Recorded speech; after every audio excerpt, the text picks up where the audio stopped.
What's up, YouTube? How's everyone doing? Hope everyone is doing well. And I wanted to make this quick video because I was talking to a friend earlier today, and we were talking about the market and how it's near this all-time high and things that are happening with GameStop, BlackBerry, Bed Bath & Beyond. And they asked me, they said, "Will, what should I do? How should I play this market? What do I need?" And my response was, we need investing principles. And the reason why you need to have investing principles is because they will keep you honest when the self goes rogue. So without further ado, I'm going to share my 8 investment principles that I use ongoingly, and I hope it can help you make better investment decisions going forward.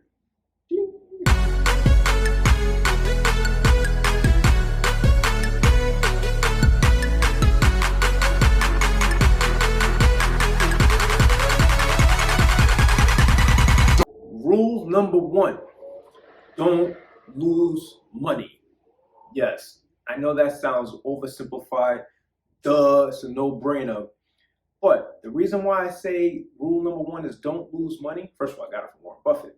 Secondly, when you go into investing with the mindset that I'm not going to lose money, you become much more critical of the investments that you're sizing up, that you're looking to allocate your capital towards.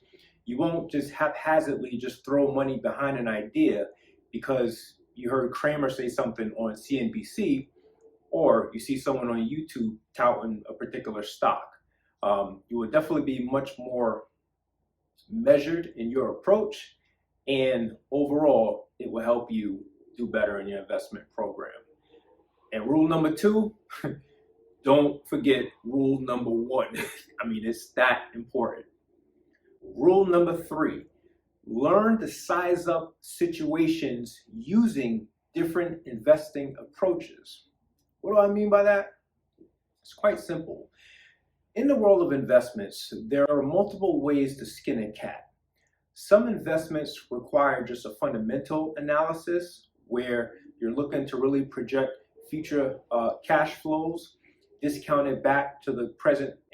And there are other situations where you really don't need to know anything about the economics of the business, the cash flow, whatever.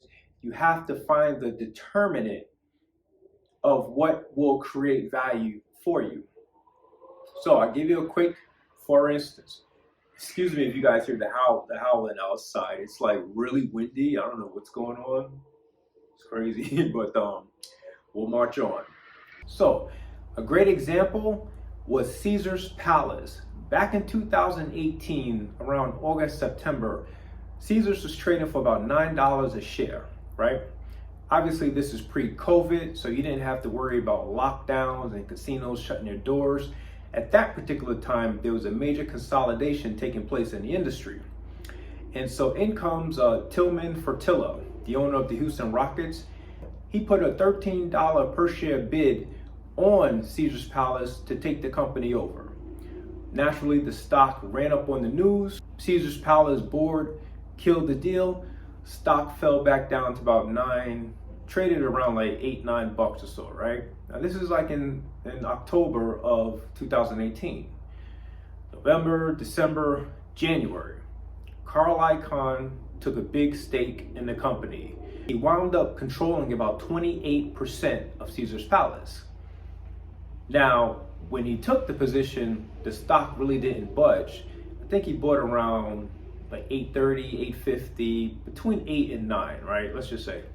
Right there, just from being around, just from knowing who Carl Icahn is and how he approached a lot of his deals, you had to kind of know with a high degree of probability that he was going to push that board to put the company up for sale, right? So in a situation like that, you really didn't have to know anything about the books, the economics, the balance sheet, or any of that. All you had to really understand was the situation and what was happening and who the players were. And with that, I bought in around $8 a share, about $8.04. And a couple of months later, they sold the company, got a nice little 30-something% pop.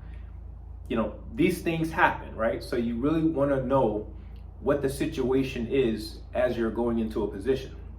Another area in sizing up situations is fundamental analysis, as I alluded to before. Some situations, you just want to properly value the cash flows of the company. And lastly, and this goes back to the Caesar's Palace example, you want to analyze the activist engagement situation. There was another situation with a company called, I believe it was Medifast, MET. And that was a company I found just from reading Barron's in the 13F filing section. There was a hedge fund here in the West Coast who had taken a position in the company before, I think around 60, 70 bucks, drove the company up to 150, liquidated, came off the board. The company had some payment processing issues, which brought the stock back down from 150 to about, say, 90 or so. And this same investor got right back in the stock. I read it in the 13F filing, and I said, wow, if he did it before, odds are he'll probably do it again. So with that, had a quick look at the numbers. Everything seemed legit. They operated in the US as well as Asia, and actually they were looking to really expand in Asia. So the stock moved up and down for a while. COVID hit, knocked the stock down to about $50 or so, and from that point the stock has pretty much rocketed onward north of $200 a share. Number 4, buy on dips. This is obvious. I'm sure many of you know this. When the stock comes down, you buy on the dip, you lower your overall cost basis. It just makes sense. Going back to March, that February-March period where the market came down some 30%, I bought in all the positions that I had. I bought more at a much lower cost. A couple of stocks I didn't want to buy because it just wasn't stocks I wanted to keep putting money into, but because of this principle, I did it anyway, and fast forward a few months, it turned out to be the right decision to make. Point number 5, understand the specific risks associated with a particular investment that you're looking to make. This could be a situation where the company is looking to put itself up for sale, and for some reason the deal falls through. Well, going into the company prior to that deal falling through, you have to be mindful that this is a reality, and you have to ask yourself, if this deal does indeed fall through, what am I going to do? Is this a company that I still want to hold on to? Maybe they have some other options that they can exercise in the event that the deal falls through. This is something you definitely want to ask yourself and be mindful of prior to going in. Number 6, this is a good one. And this is one where a lot of investors get into trouble, I think. And speaking for myself, I wasted a lot of time and energy in my early days of investing with this one. So there's 2 types or 2 areas to really focus on when you're investing, right? Top down, starting with the macro picture and coming down to the stock itself, or bottom up, where you're looking at the actual stock and you're working your way upwards. Now, it's my understanding, or at least my belief, that an investor should always have some kind of constructed narrative in their minds as to what the market is doing and where the market is going. The trap is a lot of people spend a lot of time reviewing that and thinking about that instead of actually looking at the particular stocks to invest in, right? I read the Wall Street Journals, I read Barron's, I read the Financial Times, I read Bloomberg, and a whole series of different publications. But if you just focus on that and keep looking at job numbers and COVID, what's happening in the market in terms of speculative behavior and all of this, you can waste a lot of time. What you really want to do is read that, synthesize that information, create that narrative in your mind. But once you get that, you want to focus in on finding stocks, because in this game, you make the money by uncovering the bargains. That's how you make the money. It's a lot of work.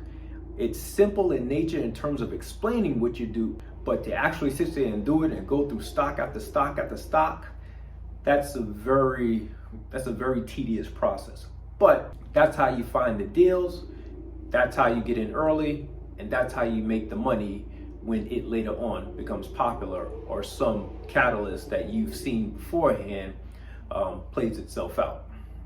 Very important, you guys. Number 7, this is another obvious one. Try to get paid to wait. If you go into a situation where the activist is trying to overthrow the CEO or the board or just need time to work its magic, it's really great when you're in that situation and you're getting paid a dividend. So you get paid to wait.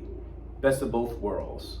Something I do often, and typically when I look for situations that have activist involvement, I always look to see if they have a dividend. It's not a determining factor in the investment, but it definitely helps with my decision making. And lastly, study history. Study the history of the stock market. Why? Because one thing you guys will learn, especially those of you who are new to investing, Wall Street always tries to reinvent the wheel. It'll be a similar product with subtle changes, subtle variations, different names. But if you look at history, it's typically the same products. And in terms of market cycles, you can go in the past and see the markets have been here before. People always say this time is different.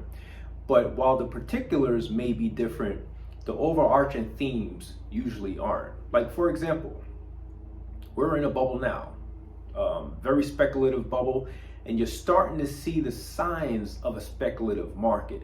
When you see the short squeezes that are taking place on companies like GameStop, Bed Bath & Beyond, BlackBerry, these are typically signs of a market that's really converted into a gambling house. And if you study history, you've seen this in 1929, you've seen this in the early 70s with the Nifty 50, you've seen this in the late 80s, you've seen this in the dot-com period, and you've seen this leading up to 2007 with the market crash. And another thing you're hearing a lot about today, special purpose acquisition companies. They're popping up everywhere. People think this is the greatest thing since sliced bread. Well, let me tell you, these specs or SPACs or however you want to call it, they've been around since the 1920s. In fact, Goldman Sachs started with the first one with the Goldman Sachs Trading Company back in 1928. They created this shell, they raised capital, and the purpose of raising that capital was to make investments in other companies. They've been doing this since 1928. They changed the name, obviously, to fool investors into thinking this is something new, some kind of novelty, but it's just Wall Street reinventing the wheel again. So those are my 8 principles. I hope they'll help you become better investors. And if you like the video, if you learned something, feel free to share it with a friend. Smash that like button. Make sure you subscribe to the channel because we got more content coming for you. And we'll catch you in the next one. Peace.